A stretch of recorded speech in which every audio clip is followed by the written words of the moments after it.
Welcome to this edition of Dufferin Life. I'm your host, Teena Avery. I'm so glad you could join us today. We are at the first show of the season, and I'm thrilled to be back, and I'm glad you're joining me, and I hope you had a wonderful and safe summer holiday and enjoyed as much time in the community as you could.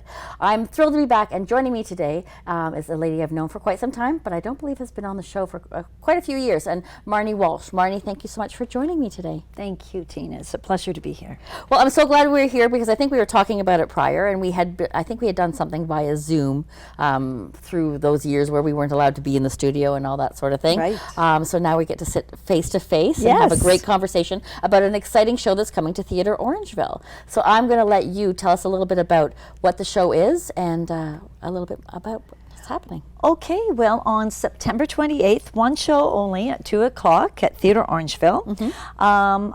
My theater group, Act 3 Theatre, will be presenting Disarming Venus. And Act 3 Theatre is a company that is built solely of women of a certain age. Mm-hmm. In this case, 60 to 81 years. Wow. All professional theater women. Mm-hmm. Most of us hail from Toronto, but we have myself as the founder of the company in Dufferin. We have Rita Shelton-Devereux, who's up Orillia Way. And many of our 45 members are scattered here and there throughout the GTA, but the primary location of most of our members is Toronto. Okay, and I'm going to ask you to tell us a little bit about the show, and we're going to talk about a little bit of what the exciting things have been happening over the summer with the show. So tell me, what is Disarming Venus about? Okay, well, it is a story of 13 older women who are visiting an art gallery, a display of Venuses. We have Venus de Milo, Venus of Willendorf, Black Venus, Botticelli's Venus, and they come through, they see the display of Venuses, and they comment and give their sort of perceptions of the work in reflection of their ideals of beauty and love and aging. Aging. That's a topic I'm not necessarily fond of talking about, but I do love to hear other people talk about it for sure. Yeah, and that's actually one of the main themes of the play is that we need to talk about it. We need to support each other. We need to be open about it. We need to celebrate it because really, for millennium, people live to be 20 and 30 and so on. But we have this extra time. It is a gift. And how are we going to use it? How are we going to celebrate this time? Absolutely. And I think that's vitally important just in everyday life when we're looking at things and you think, oh, well, I'm this age now, I'm close to retiring. But I mean, I think no matter how old you are, you need to live your life to the fullest and really look for those moments, those experiences that just make you happy. Well, exactly. And you can't do anything about the past, and there's no sense worrying about the future. You really need to live in the now and celebrate it because really now is all there is. You're absolutely right. And I mean, honestly, it took me a long time to realize that. Like, I think, I for a long time I lived my life just kind of waiting for something. Like I didn't know what I was waiting for. You're just you're waiting for your kids to grow up. You're waiting for this. You're waiting for that, and you move forward. And then as you get older, things happen in your life and things change, and then you realize, what am I waiting for? Like there's exactly you need to just kind of jump in with both feet, and maybe you're not doing that on a daily basis, but you're making sure that you find those experiences and have those experiences with other people, and it just I don't know, just uplifts your entire perspective. Exactly, and we hope that this is an uplifting and inspiring show. And, it's very interesting hearing about the different Venuses and sort of reflecting how those stories or sort of have had influence on our lives, have shaped the lives of women and the social constructs that shape the lives of women and how we sort of face that and deal with that. And, I think we hope to be part of a change, too, of how people perceive the elderly, specifically women, I think. Okay. And we tell a lot of personal stories. A lot of them reflect on the loss we feel as older women, whether that be, loss of health, loss of family, loss of our children moving on, loss of our mobility, whatever challenges we might face. That is at the heart of a lot of the stories, but I think we approach it with a lot of fun and humor. We even have one of Canada's best-known puppeteers, Nina Keogh, who is also known as Dr. Beryl Freud. And she is sort of a headliner in the show, knitting the scenes together with her commentary. So it's a lot of fun. Okay. Well, I mean, that alone makes it very, very interesting. So it's a one-day only show. So I'm going to send you to www.theatreorangeville.ca or call the box office at 519-942-1234. I was going to say 1234. Look it up. Yeah. But yeah, so make sure that you're getting your tickets for the show. But let's talk about where the show originated. Okay, well, we meet weekly in the Performing Arts Lodge, Toronto, which has the Crest Theatre green room stage. So we rehearse there, we develop the play there, and we performed there during the Fringe. Okay. So we had 7 sold-out performances during the Fringe week. Then we moved to Collingwood on World Senior Citizens Day. We opened in Collingwood on August 21st to a sold-out crowd. Amazing. And standing ovation. And are very excited now to bring it to Theatre Orangeville September 28th at 2 o'clock.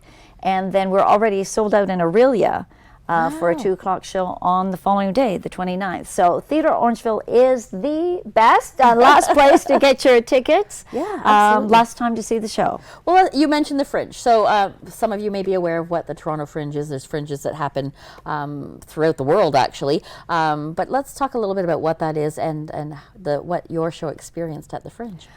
Okay, well, for those who might not know, the Fringe is a theater festival that happens every summer at the beginning of July.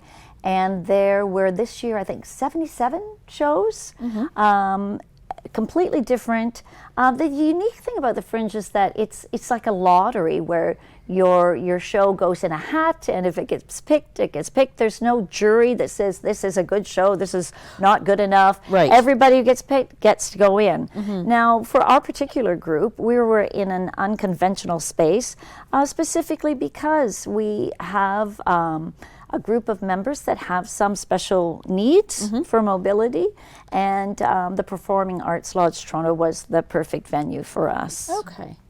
And your show did very well, I believe. It did, Yes. yeah. Sold out every show, and yeah, we just couldn't have been happier with the audience reaction. People really responded to the themes.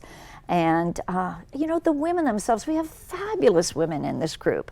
We have, well, first of all, as I mentioned, Nina Keogh, puppeteer. She's one of the producers on Mr. Dress Up, the Magic of Make-Believe that's on Netflix now, that won all sorts of awards.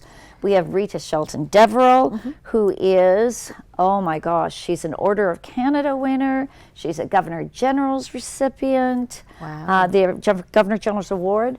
And she's a chancellor, she's an actor, she's a writer. She was the founder of Vision TV. She's a fabulous woman. And we have Michelle George, who was part of Peter Brook's original Center for Theatre in Paris, performed at the Paris Opera. Oh my goodness. We have Beth Ann Cole, who's been at Carnegie Hall, Shaw, Stratford, you name it. And it just goes on and on from there. Tricia Williams, one of the founders of Obsidian Theatre in Toronto.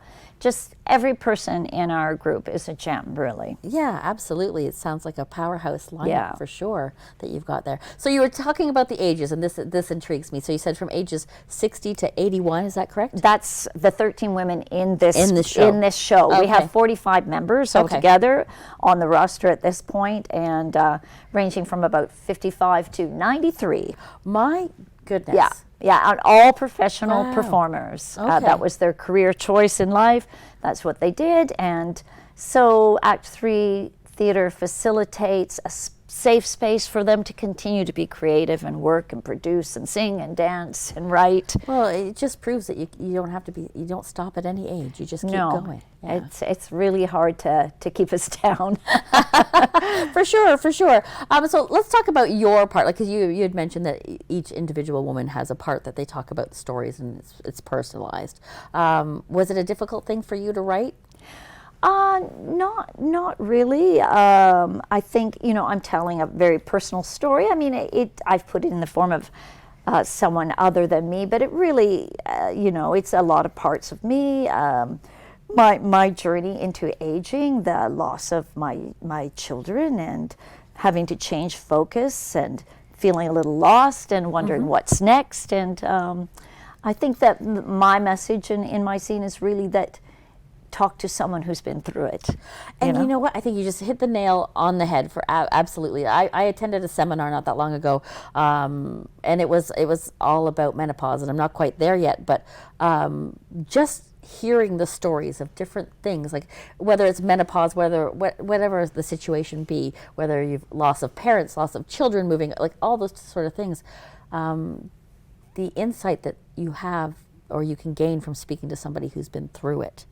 Absolutely. It's just kind of, it almost can change your view of what, maybe something that you're not looking forward to, or maybe something, that you're like, oh, I don't want that to happen to me. But all of these things happen to all people in different ways. And I think taking it from somebody's perspective who's kind of polished it and finished it to tell the story, a personal story, hits home and really can shine a light on things for people. I think just having those conversations are really important. And as one of the lines of my scene that I wrote is that there's no guidebook, there's no roadmap to growing old, because nobody talks about it.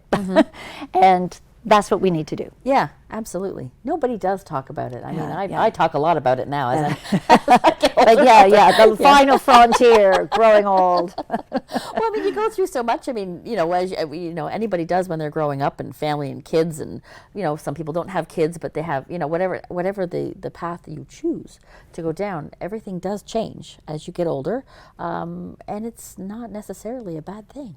It's actually a good thing.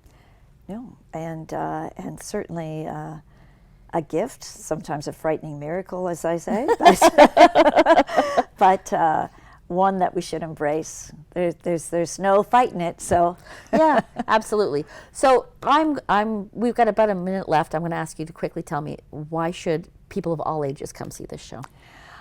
I think that you'll see some amazing women on stage that you will rarely get a chance to see down this way. And they have beautiful stories to tell. They're hilariously funny, very poignant as well. And I think that young and old can learn from this show. I think that it can open young people's minds to maybe what their parents and grandparents go through. And I think, as I had one lady in our audience say after the show, is that she felt like she had more courage after she saw the show, more hope to go forward. That's amazing.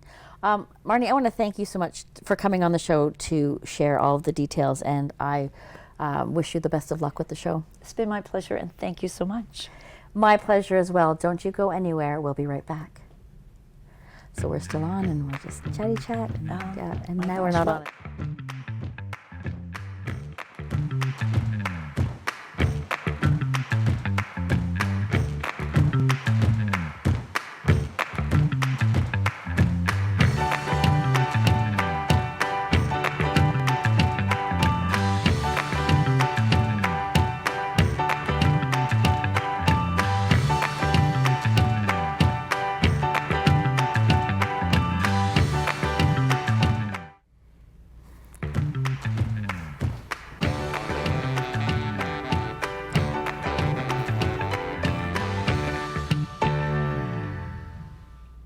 Welcome back to Dufferin Life, and if you just joined us, you're tuning in at a great time.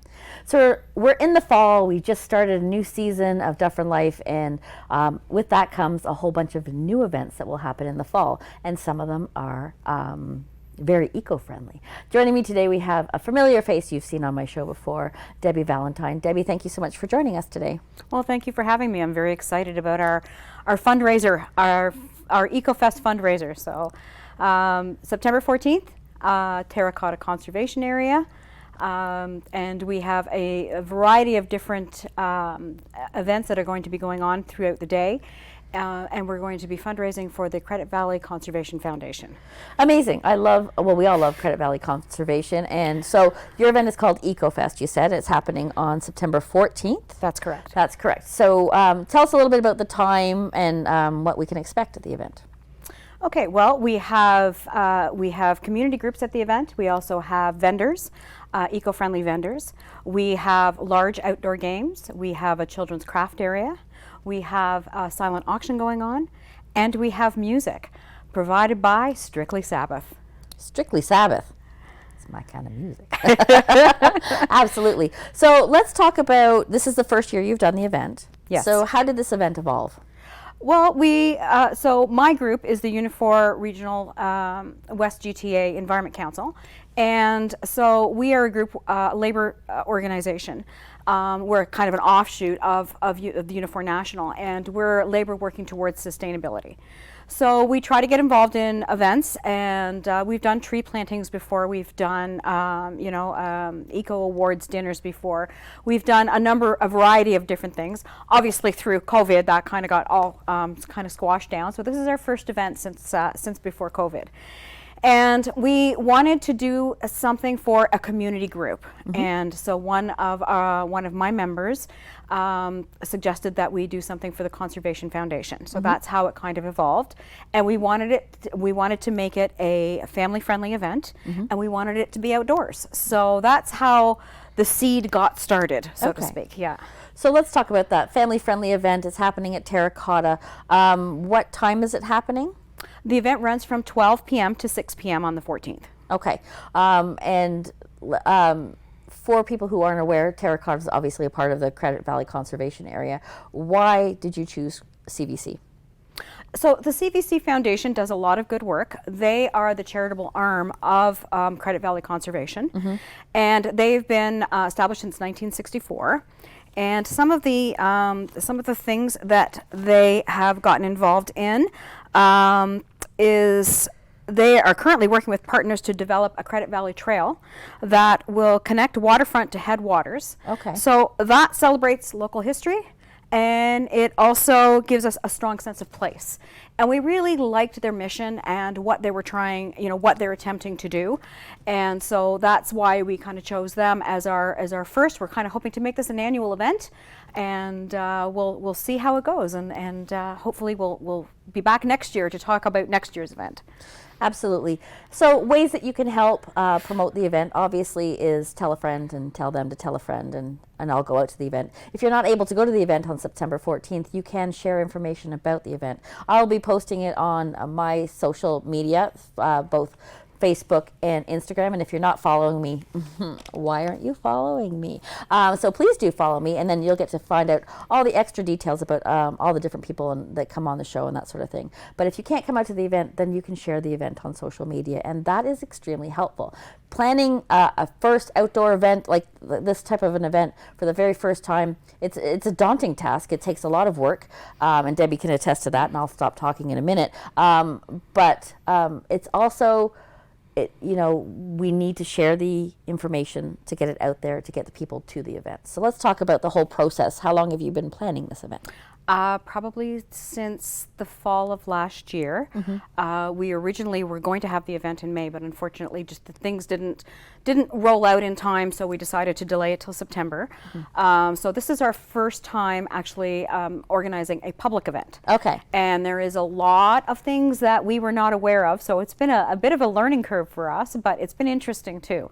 So things like dealing with Halton Health and dealing with CVC, and we have to let the town know. We also have to let the police know. We have to let just about all the emergency services know. And one of the reasons for that is because we will be serving alcohol at the event, and we've partnered with Good Lot Brewery. Amazing. Yes, we're so happy to be partnering with them. So for Good Lot Farmstead Breweries, they were established in 2009, and it's Phil and Gail Winters. And in 2017, they diversified a little bit. So before that, they would grow hops, organic hops, for craft breweries here in Ontario. And in 2017, they diversified the hop farm to become the first barrel to brewery in the Greenbelt. So that was pretty cool, and they were a really good fit for what we were looking for, because they are solar powered, and they're an organic hop farm, and they work towards sustainability and have won several awards in 2023 because of their sustainable practices. So some of the things that they do is they're regenerative organic farms, so they have zero CO2 emissions, which is fantastic. Zero waste, all the grain goes to the cows, and the food waste goes to the worms.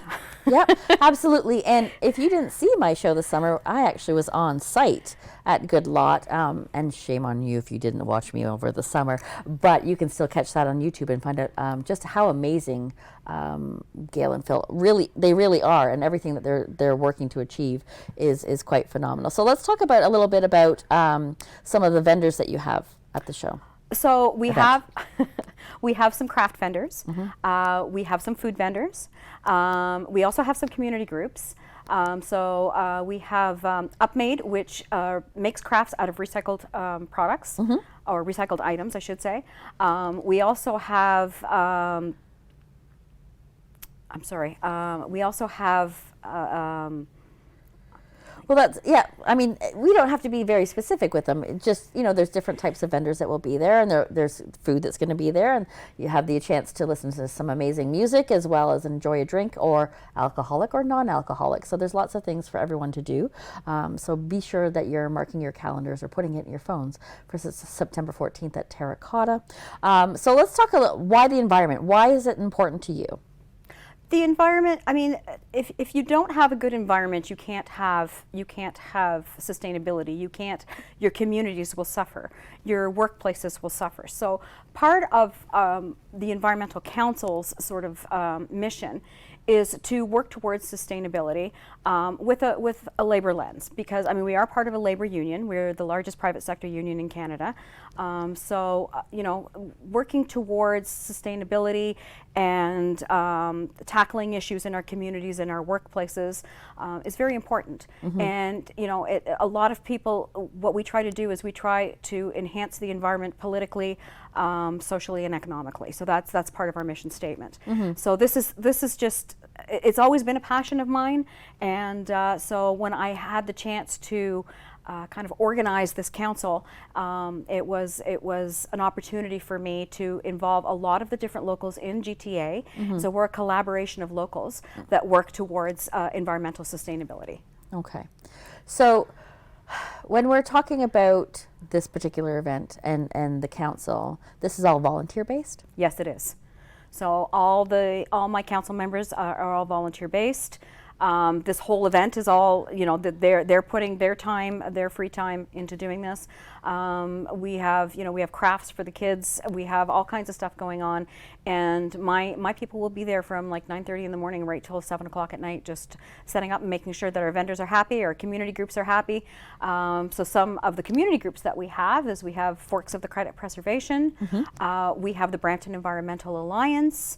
That's just to name a couple, but we have several, and they'll be there to sort of relay what their mission statement is for their groups, and hopefully community members will get involved and be more aware of some of the groups that are in their area.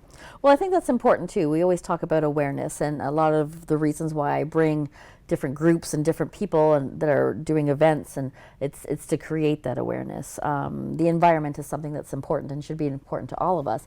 But I mean, if you're looking for something to get involved in, to volunteer in, and that has to deal with sustainability, with the environment and the preservation of what we need to be sustainable, this might be the event for you to come out and do that. If you're looking to just have some fun with the kids and have them come out and do some crafts, and you can enjoy Good Lot, or you can enjoy non-alcoholic drinks, or you can enjoy the music, this is also an event for you. So if you're from the age of we to the age of me and higher, this is kind of the event for you. And the best thing that you can do to help is to come out and support it. Is there a cost for people to come in?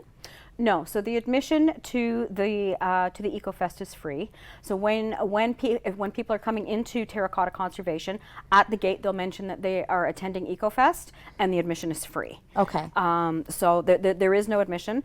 We do have some fundraising events going on at the actual site. So we're at the Wetlands Pavilion. Okay. So hopefully people will be generous and donate, because I think the CVC Foundation is a worthy cause, and we are looking forward to making this a big success. Yeah, absolutely. And then building on it each year. Are there like fundraising as auction items, that sort of thing? We have silent auction items. We have a large outdoor games. So we have like a great big huge Connect 4 game. There's Battleship. There's checkers. There's disc golf, and we'll be asking for pay what you can kind of thing to take part in the games. Right. All that we ask is that children are accompanied by an adult. Right. So that's very important. So we have that. We have the silent auction, and we have some other fundraising things that are going on. We have some crafts that the kids will be able to do for a nominal fee. The disc golf will be, take 3 shots for a couple of dollars or something along that line. And we'll also have donation jars as well, just to try and make this a success for CVC.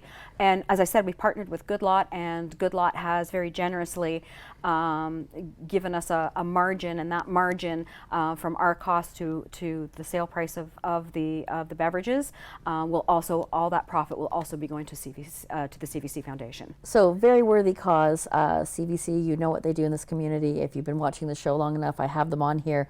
They do wonderful things for both the community and for the environment, obviously, as well.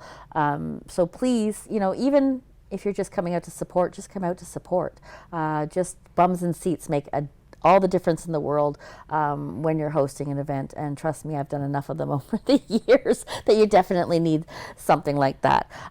So tell me a little bit about, you mentioned that there's food, there'll be food and everything there as well?